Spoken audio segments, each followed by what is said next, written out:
The Galactic Council Chamber was the largest enclosed space in the known galaxy. It floated in neutral territory, a massive sphere of glass and metal, where representatives from over 200 spacefaring civilizations gathered to discuss matters of interstellar importance. Wars had been ended in this room, treaties had been signed, entire species had been saved from extinction through careful negotiation. Ambassador Megan Shaw had visited the chamber many times before, but she had never felt the weight of it as heavily as she did now. She walked slowly to the human delegation's platform, aware that every eye in the room was watching her.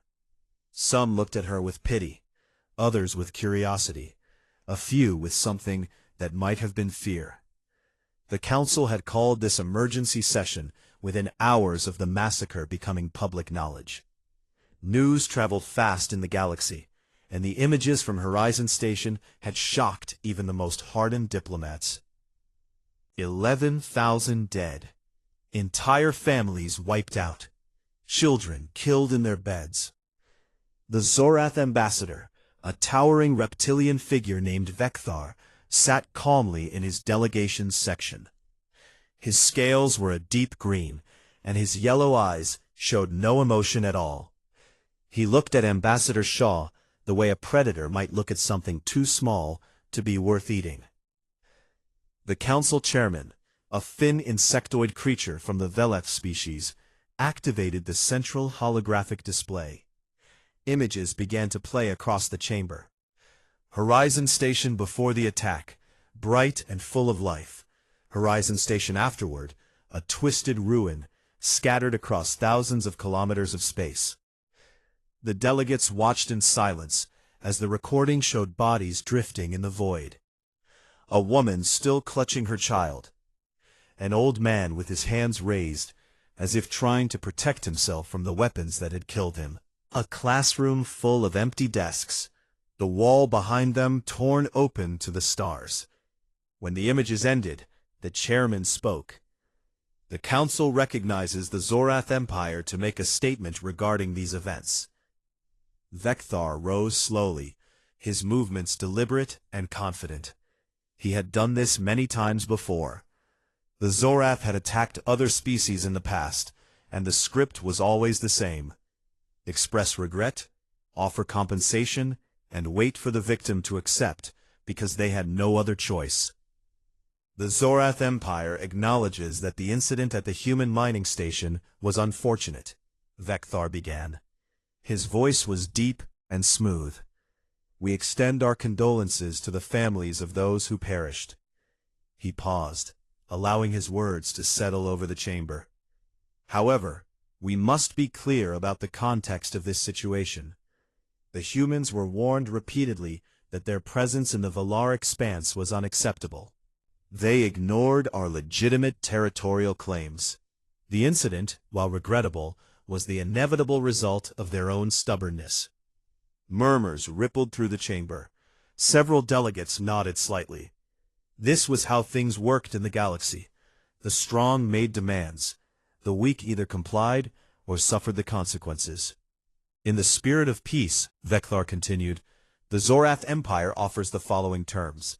We will pay reparations of 50 million galactic credits to the families of the deceased. We will return all recoverable remains for proper burial. In exchange, humanity will cede their claims to the Valar expanse and 3 additional border systems, and will accept restricted travel in Zorath space. He spread his clawed hands in a gesture of generosity. We believe this is a fair and reasonable settlement. The Council should encourage the human delegation to accept these terms and avoid further unpleasantness. The chairman turned to the human platform. The council recognizes Ambassador Shaw to respond. Megan Shaw stood. She was not a tall woman, and she carried no weapons, and she represented a species that had only been traveling among the stars for a few centuries. By every measure that the galaxy used, she should have been afraid. She was not afraid. 50 million credits, she said quietly. Her voice carried clearly through the chamber's perfect acoustics. The Zorath ambassador offers us 50 million credits for 11,000 lives. That is approximately 4,500 credits per person. She looked directly at Vecthar. Tell me, Ambassador, is that the going rate for murdering children? The chamber went very still. I have seen the images from Horizon Station, Megan continued. Not just the ones shown here today. I have seen footage that we chose not to share, because it was too horrible for public viewing.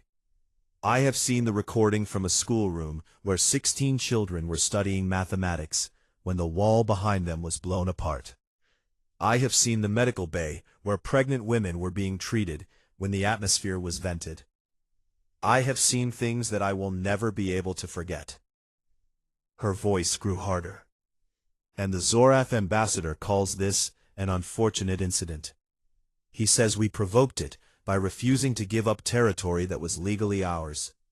He offers us money and expects us to say thank you. She turned to address the full council, looking at each delegation in turn. For thousands of years, the Zorath Empire has done this to other species. They attack without warning. They kill without mercy. And then they come to this chamber and offer credits for corpses. And everyone accepts because they are afraid. Because the Zorath are powerful, and it is easier to take their money than to demand justice. Several delegates shifted uncomfortably. Her words were hitting too close to home.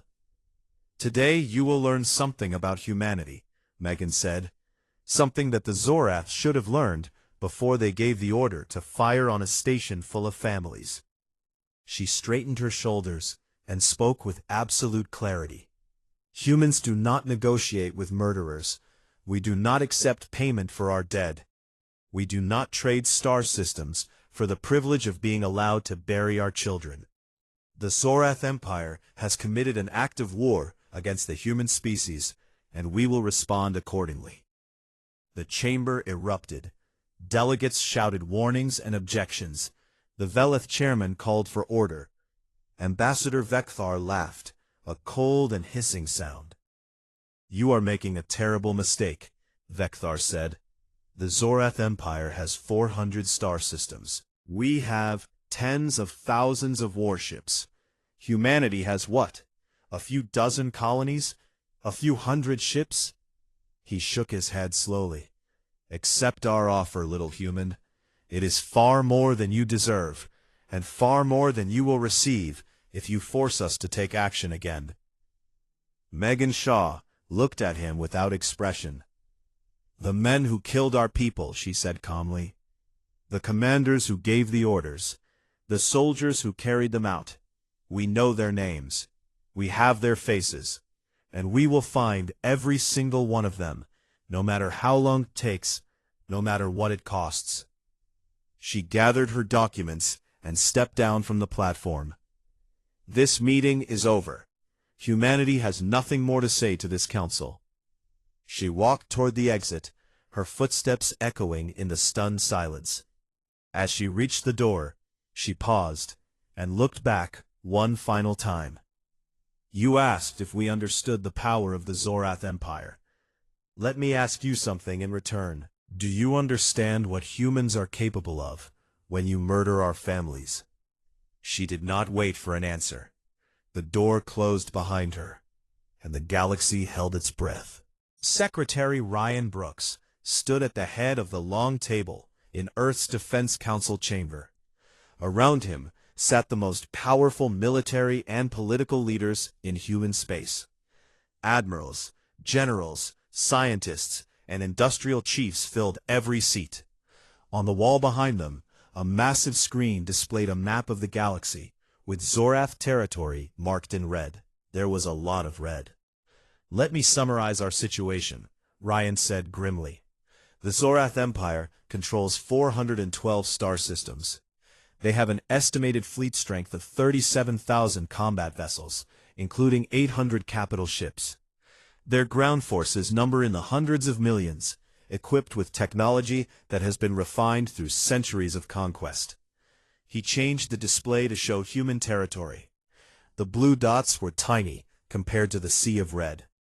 Humanity controls 37 colonies. Our total fleet strength is approximately 800 combat-capable vessels. We have no capital ships. Our ground forces are trained primarily for peacekeeping and colony defense, not full-scale war. The room was silent. The numbers spoke for themselves. The Galactic Council has already sent 17 messages urging us to reconsider our position, Ryan continued. Ambassador Shaw has declined to respond to any of them. Several neutral species have offered to mediate. We have declined those offers as well.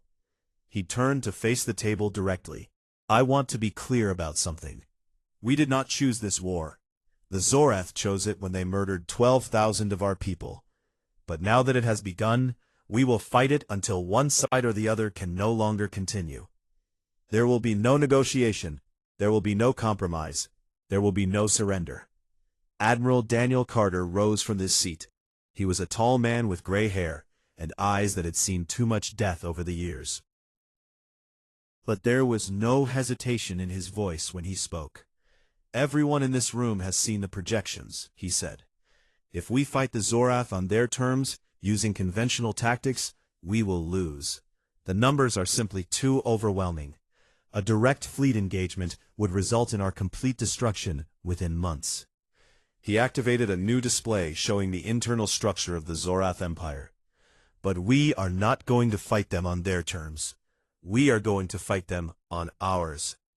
He pointed to several key locations on the map. The Zorath Empire is large, but it is also spread thin.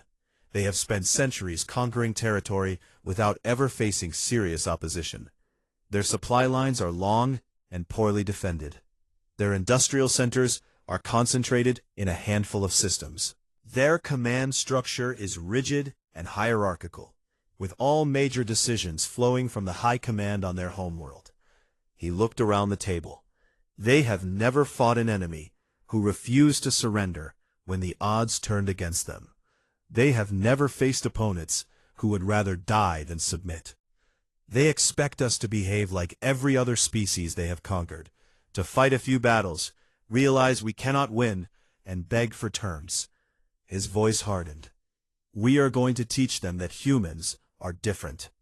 Over the next 2 hours, Carter outlined a strategy unlike anything the galaxy had ever seen. There would be no grand fleet battles.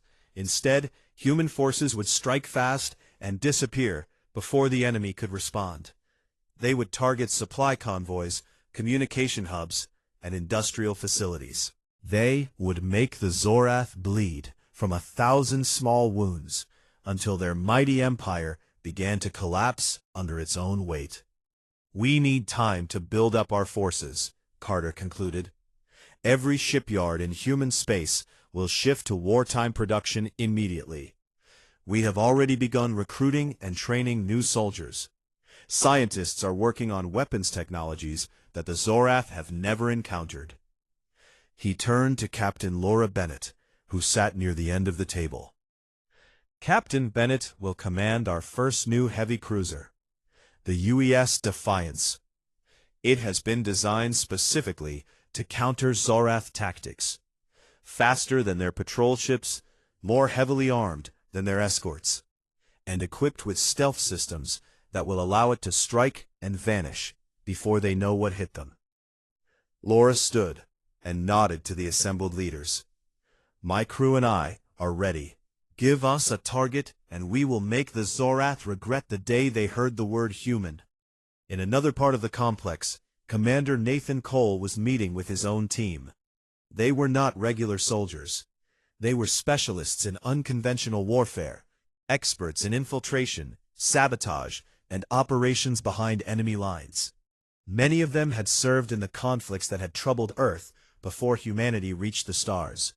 Our job is to be everywhere the Zorath do not expect us, Cole told his assembled unit. We will steal their ships, destroy their bases, and rescue any humans still held in their territory. We will make them afraid to sleep at night. A young sergeant raised her hand. Sir, what if we are captured? Cole's face was expressionless. We will not be captured. We will complete our missions, or we will die trying. Those are the only options. The sergeant nodded slowly. She understood. They all understood. This was not a war that would be won by playing it safe. Across human space, the transformation began. Factories that had been producing consumer goods switched to manufacturing weapons and ammunition. Mining operations doubled their output to feed the hungry shipyards. Universities redirected their research toward military applications. Young men and women lined up at recruitment centers, eager to serve, despite knowing the odds they faced. Dr. Claire Hudson, still recovering from her ordeal on Horizon Station, volunteered to serve as a combat medic with the fleet. When asked why she would put herself in danger again, she answered simply, "I watched 11,000 people die because I could not help them. I will not watch that happen again. Not if there is anything I can do to prevent it." 6 months after the massacre, Admiral Carter stood on the bridge of his flagship and looked out at the assembled fleet. It was still small compared to the Zorath Armada, but it was growing every day. More importantly, it was crewed by people who had something the Zorath had never faced before: absolute determination. He activated the fleet-wide communication system. "In a few hours, we will begin operations against the Zorath Empire," he said. "I will not lie to you about what lies ahead. Many of us will not survive this war. The enemy is powerful, and they will not surrender easily. But I want you to remember something." He paused. 11,000 of our people died on Horizon Station. Families, children, people who had never harmed anyone. The Zorath murdered them and then offered us money as if human lives were merchandise to be bought and sold. His voice grew stronger. "We are not fighting because we want war. We are fighting because some crimes cannot be forgiven. Because some actions demand a response. Because, if we do not stand now, our children and grandchildren will live in a galaxy where human life means nothing." He straightened. "The Zorath believe they understand war. They have conquered species who surrendered when the odds turned against them. They have never faced an enemy who would rather die than kneel. They are about to learn what humans are capable of when you threaten everything we love." He looked out at the stars, at the vast darkness that separated humanity from its enemy. "Today, we begin teaching them that lesson. And we will not stop until they have learned it completely." The Zorath Naval Base at Kethris Prime was considered one of the most secure installations in the Empire. It housed 60 warships, thousands of personnel, and enough supplies to support military operations across 3 sectors. The base commander had never even considered the possibility of an attack. No enemy had ever struck so deep into Zorath territory. Commander Nathan Cole and his team changed that. They arrived in a captured Zorath freighter, using stolen codes to pass through the security checkpoints. The guards saw what they expected to see: another supply ship arriving for routine delivery. They did not notice the 12 human operatives hidden in the cargo hold, carrying enough explosives to turn the entire station into dust. Cole moved through the corridors with practiced efficiency, his team splitting into smaller groups to cover multiple objectives. They planted charges in the reactor core, the ammunition storage, and the communication center. Every movement was precise. Every second was counted. A Zorath technician stumbled upon one of the teams in a service corridor.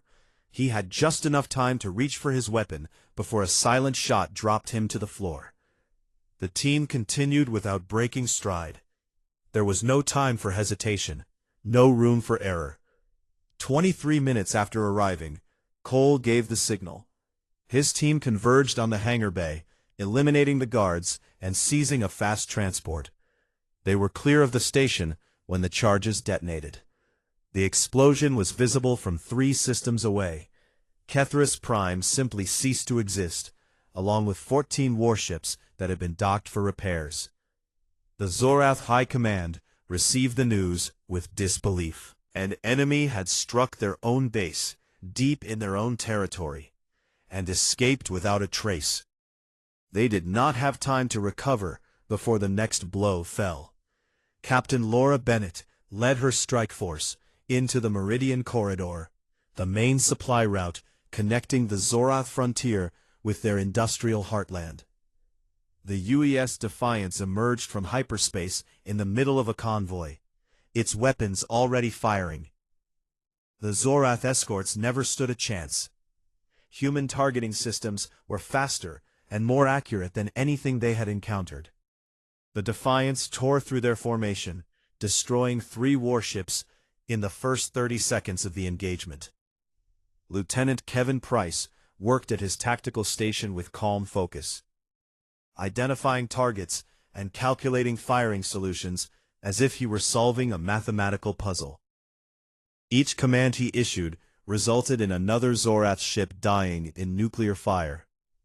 "Enemy reinforcements incoming," he reported. 12 vessels, bearing 275.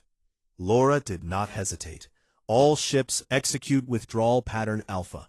Jump on my mark." The human fleet vanished into hyperspace just as the Zorath reinforcements arrived. They emerged 3 hours later in another part of the corridor and hit another convoy, then another, then another. In 3 weeks, Laura Bennett had destroyed or captured 47 Zorath vessels. The supply lines that fed the Empire's military machine had been cut to pieces. Zorath commanders began refusing to send convoys without massive escorts, which stretched their forces thin and created new vulnerabilities. The High Command finally decided they had endured enough. They assembled their largest fleet, over 3,000 warships, and sent it to crush the human insurgents once and for all. The fleet was commanded by Admiral Zoreth Carr, the most decorated officer in the Empire's history. Admiral Carter was waiting for them. The Battle of the Velar Expanse began when the Zorath fleet emerged from hyperspace, expecting to find scattered human raiders. Instead, they found the entire United Earth fleet arranged in a defensive formation around the ruins of Horizon Station. Carter had chosen the location deliberately. His sailors would fight among the wreckage of the massacre, surrounded by constant reminders of why they were there. Every destroyed section of the station, every piece of debris, was a monument to the people they were avenging. "All ships, this is Admiral Carter," he broadcast to his fleet. "We are outnumbered nearly 4 to 1. The enemy believes this means they will win. Let us show them how wrong they are." The Zorath fleet advanced in traditional formation, confident in their overwhelming numbers. They expected the humans to break and run, as every other species had done when faced with such odds. They did not understand that humans do not measure victory by the size of the force against them.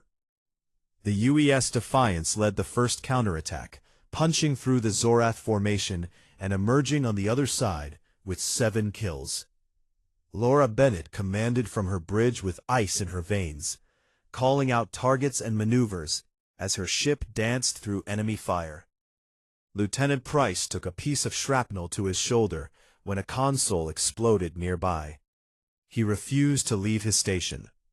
Working with one arm, blood soaking through his uniform, he continued to direct the ship's weapons with deadly accuracy. "Flagship identified," he said through gritted teeth. "Bearing 140, range 12,000. It is their command ship." Laura looked at the tactical display. The Zorath flagship was massive, bristling with weapons. Getting close enough to destroy it would be nearly impossible.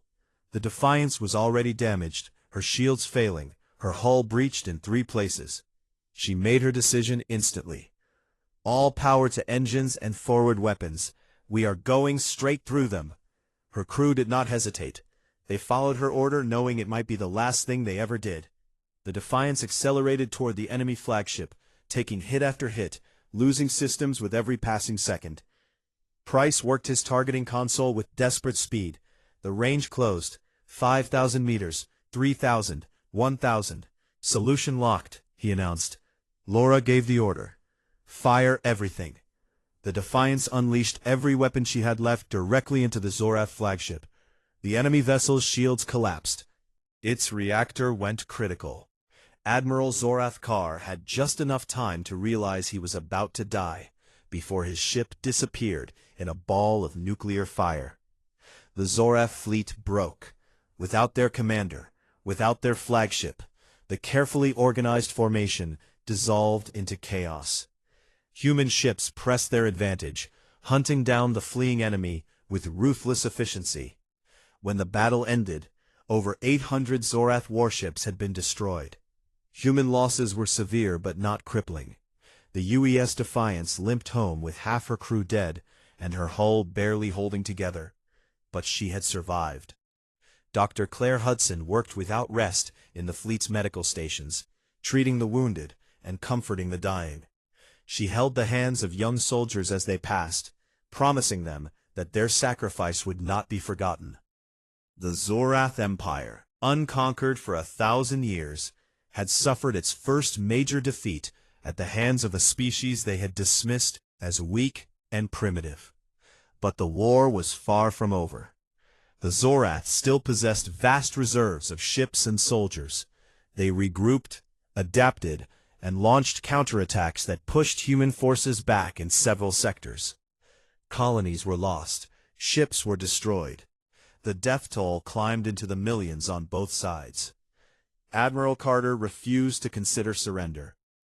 Ambassador Shaw refused to entertain peace offers. Humanity had committed itself to a course of action, and it would see that course through to the end, no matter the cost. In the ruins of the Defiance's bridge, Laura Bennett sat alone and read the names of the crew members she had lost. 307 people who had trusted her command. 307 families who would receive notifications that their loved ones were never coming home. She would carry those names with her forever. But she would not stop fighting, not until justice was served, not until every person who had died on Horizon Station was avenged. The war continued, and humanity pushed forward through the darkness. 2 years had passed since the massacre at Horizon Station. 2 years of blood and fire and sacrifice. 2 years of battles that had scarred dozens of worlds and claimed millions of lives on both sides. And now, at last, it was coming to an end. Admiral Daniel Carter stood on the bridge of his new flagship, the UES Vengeance, and watched the planet Zorath Prime grow larger on the view screen. It was a beautiful world in its own way, with deep green continents and vast purple oceans. For over 1,000 years, it had been the heart of an empire that had terrorized the galaxy. Now it was the last piece of territory the Zorath still controlled. The final campaign had been brutal. Human forces had pushed through system after system, liberating conquered species who had lived under Zorath rule for centuries. Some of them had joined the fight, adding their ships and soldiers to the growing alliance against their former masters. Others had simply stepped aside, too broken by generations of oppression to do anything but watch. Vice Admiral Laura Bennett stood beside Carter, her uniform displaying the medals she had earned through countless battles. The Defiance had been rebuilt and destroyed twice more during the war. Each time, Laura had survived and returned to command a new vessel. The Zorath had learned to fear her name. Lieutenant Kevin Price was there as well, promoted to commander after his heroics at the Valar Expanse. The scars from his wounds had faded, but he still felt the ache in his shoulder when the weather changed. He considered it a small price to pay. Commander Nathan Cole had led his special operations teams on missions that would never appear in any official record. Sabotage, assassination, rescue operations behind enemy lines. His people had done things that would haunt their dreams for the rest of their lives, but they had done them willingly, knowing the cause they served. Dr. Claire Hudson had spent the war moving from ship to ship, station to station, wherever the wounded needed her most. She had saved thousands of lives and lost track of how many she had been unable to save. The faces of the dead visited her every night, but she had learned to carry that weight without letting it crush her. And now they were here, at the end of everything, waiting for the Zorath to make their final choice. The enemy fleet hung in space between the human armada and their homeworld. It was a pitiful remnant of the force that had once dominated the galaxy. Less than 2,000 ships remained, crewed by soldiers who knew they were facing either death or surrender. A communication signal appeared on the screen. The Zorath were requesting to negotiate. The face that appeared was not the cold, arrogant expression he had seen in intelligence reports of Zorath leaders. This face was tired, aged, defeated. "I am High Counselor Zorath Vex," the alien said. His voice was hoarse, as if he had been speaking for days without rest. "I am authorized to discuss terms of surrender on behalf of the Zorath Empire." Carter studied him for a long moment. "I remember you," he said finally. "You commanded the fleet that attacked Horizon Station. You gave the order that killed 12,000 innocent people." Vex's scales seemed to pale. "I was following the directives of the High Command. The decision was not mine alone." "The decision was made by someone," Carter replied, "and every soldier who followed that order made their own choice. Every pilot who fired on civilians, every commander who watched it happen and did nothing." He shook his head. "You asked for terms. Here they are." He read from a prepared document, his voice steady and emotionless. "Complete and unconditional surrender of all Zorath military forces. Immediate dissolution of the Zorath Empire as a political entity. Full cooperation with war crimes investigations. Every officer involved in the Horizon Station massacre will face trial. Every soldier who participated will be identified and held accountable." Vex listened in silence, his expression growing more stricken with each word. "You will be occupied by Allied forces until a new government can be established," Carter continued. "Your weapons technology will be seized or destroyed. Your fleet will be decommissioned. You will pay reparations to every species your empire has harmed." He paused. "And there is one thing more." He leaned forward slightly. "You will remember. Every generation of your species, for as long as you exist, will learn what happened when you chose to murder human civilians. You will teach your children, and they will teach theirs, that humanity does not forget, humanity does not forgive, and humanity will never allow what happened at Horizon Station to happen again."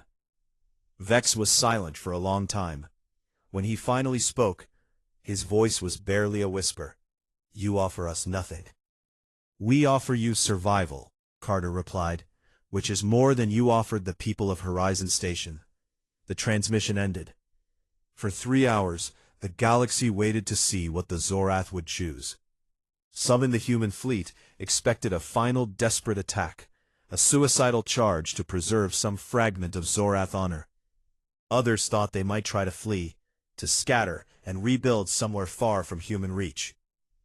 The mighty Zorath Empire, unconquered for over 1,000 years, laid down its weapons and accepted the judgment of the species it had tried to destroy. 6 months later, Ambassador Megan Shaw stood before the Galactic Council once more.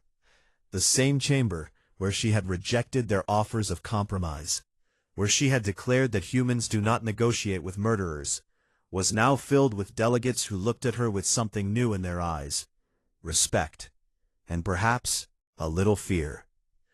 "2 years ago, I told you that humanity would respond to the Horizon Station massacre," she said. "Many of you warned us that we were making a terrible mistake. You told us the Zorath were too powerful, too numerous, too ancient to defeat. You offered us terms that would have traded human lives for Zorath money." She looked around the chamber slowly. "Today, the Zorath Empire no longer exists. Its leaders are standing trial for crimes against sentient life. Its military has been dismantled. Species that lived under its rule for centuries are now free to determine their own futures." She straightened her shoulders. "Let this be a lesson to every civilization in this galaxy. Humanity did not win this war because we were stronger or more numerous. We won because we refused to accept injustice. We won because we believe that some things are worth fighting for, even when the odds seem impossible. We won because we kept a promise. Her voice softened. 11,000 people died on Horizon Station. We cannot bring them back. We cannot undo the harm that was done. But we can ensure that their deaths were not meaningless. We can build a galaxy where such atrocities never happen again, because every species knows that there are consequences for committing them. She stepped down from the podium. Humans do not negotiate with murderers. We never will. And now, the galaxy knows what that means. On a hillside overlooking the rebuilt Horizon Station, a memorial stood in the light of a distant sun. 11,000 names were carved into black granite, arranged in circles that spiraled outward like ripples on water.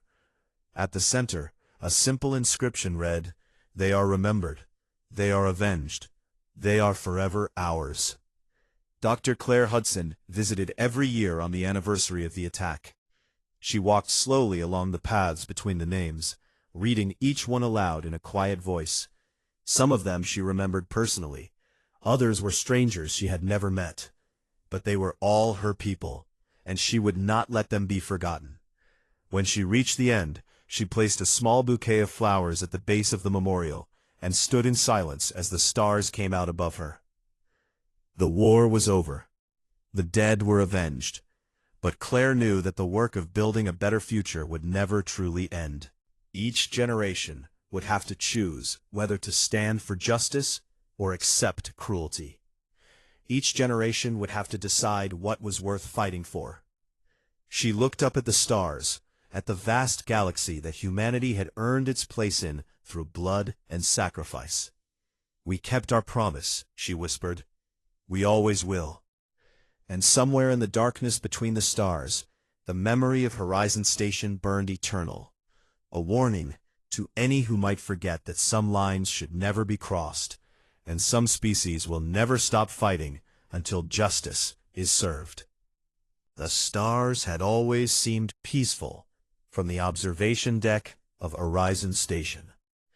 Dr. Claire Hudson stood by the large window, holding a cup of coffee and watching the distant lights flicker against the endless black. Behind her, the station hummed with the sounds of 12,000 lives going about their daily routines. Horizon Station was not a military outpost. It was a mining colony built in the neutral territory of the Valar Expanse, far from the politics and conflicts that troubled other parts of the galaxy. The people who lived here were miners, engineers, scientists, teachers, and their families. Children ran through the corridors on their way to school. Couples shared meals in the cafeteria after long shifts. Old men played cards in the recreation room and told stories about Earth, a planet most of them had never seen. Claire had been working at the station's medical bay for 3 years. She delivered babies, treated mining injuries, and helped people through the ordinary struggles of life in deep space. The work was simple, but meaningful. She had no way of knowing that in less than 1 hour, almost everyone she knew would be dead. The Zorath Empire had been watching human expansion for decades. They were an ancient civilization, reptilian in appearance, cold in temperament, and utterly convinced of their own superiority. For centuries, they had conquered weaker species across the galaxy. Some they enslaved, others they simply destroyed. The Galactic Council feared them, and most species learned quickly that it was better to give the Zorath what they wanted than to resist. Humans were different. They had refused to give up their mining rights in the Valar Expanse, despite months of diplomatic pressure. The Zorath found this irritating. They were not used to being told no. High Commander Zorith Vex stood on the bridge of his flagship and looked at the holographic image of Horizon Station. It was such a small thing, he thought, a fragile bubble of metal and glass floating in the void, filled with soft creatures who had no idea what was coming. "Begin the attack," he said calmly. The Zorith battle fleet emerged from hyperspace without warning. 20 warships surrounded the station in a perfect formation, their weapons already charging. There was no demand for surrender. There was no declaration of war. There was only fire. The first volley tore through the station's outer hull. Entire sections were ripped open to the vacuum of space. Hundreds of people died in seconds, pulled into the cold emptiness before they could even scream. Claire was thrown to the floor as the station shook violently. Alarms filled the air with their terrible wailing. She scrambled to her feet and ran toward the medical bay, her training taking over even as her mind struggled to understand what was happening. The corridors were chaos. People ran in every direction, screaming, crying, searching for their loved ones. A young mother clutched her infant and begged someone to tell her where to go. An old man sat against the wall, blood running down his face, staring at nothing. Another explosion rocked the station. The lights went out, replaced by the dim red glow of emergency power. Claire could hear the groaning of metal being twisted and torn somewhere above her. She reached the medical bay and found it already filling with wounded. Her staff worked frantically, but they all knew the truth. There were too many injured and not enough time. "We need to get to the emergency bunkers," Claire shouted over the noise. "Everyone who can walk, follow me. Help those who cannot." She led a group of survivors through the damaged corridors, stepping over debris and bodies. The station continued to shake as the Zorath ships pounded it with weapons fire. Claire did not look back. She could not afford to think about what she was leaving behind. The emergency bunker was located in the lower levels of the station, designed to withstand exactly this kind of catastrophe. Claire managed to get 93 people inside before the blast doors sealed automatically. They huddled together in the darkness, listening to the sounds of destruction above them. The attack lasted 47 minutes. When it ended, Horizon Station was nothing but a field of drifting wreckage. 11,142 human beings were dead. Some had been killed by weapons fire. Others had suffocated when their sections lost atmosphere. Many had simply been in the wrong place when the walls around them ceased to exist.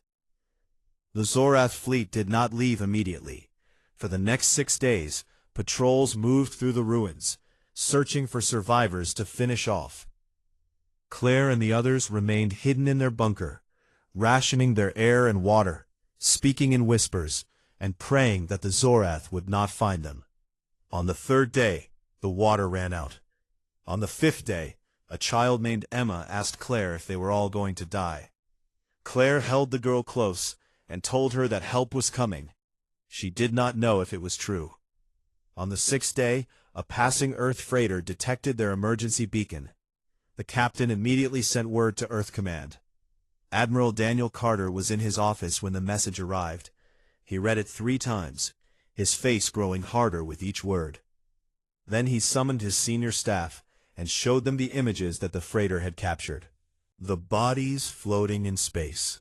The children's toys drifting among the debris. "How many survivors?" someone asked. 94, Carter replied, "out of 12,000. The room fell silent.